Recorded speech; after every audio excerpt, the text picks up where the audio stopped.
Good afternoon, I'm Malcolm Jordan and this is your Midday News Fix for Wednesday, the 10th of December. The Reserve Bank's new governor says she's monitoring financial conditions after a major bank surprise interest rate hike. Swap rates have risen since the Reserve Bank appeared to all but roll out more OCR cuts 2 weeks ago. Westpac's now passed on that rise, yesterday lifting its longer-term home loan and term deposit rates. Governor Anna Bremen says there's no preset course for monetary policy conditions and she's keeping a close eye. Our focus will be to see how this affects households and firms and businesses and if that is in line with the economic developments that we are expecting.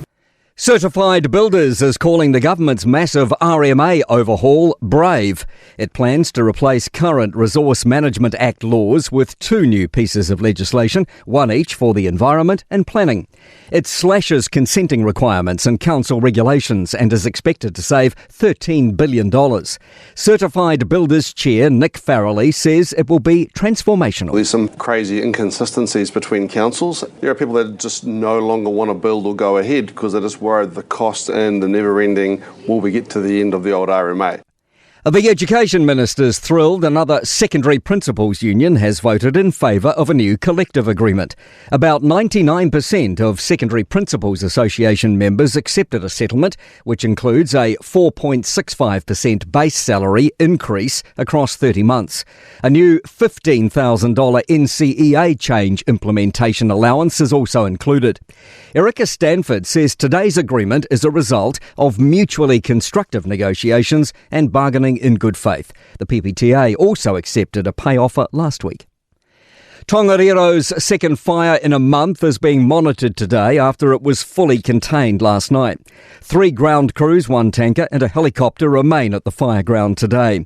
And a 10-year rahui now applies to both affected areas to give the monga and ecosystems time to recover. Labour's leader is not impressed that Finance Minister Nicola Willis has agreed to take part in a debate against Ruth Richardson. She's a former Finance Minister and current Taxpayers Union chair.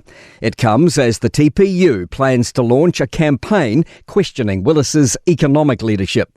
Hipkins suggests this debate shows deep divisions among the National Party. I think it's petty, and frankly I think she's got better things to do with her time. I'm surprised that she's decided that this is a priority for her. Surely getting people back to work and getting the economy growing again is what she should be really focused on.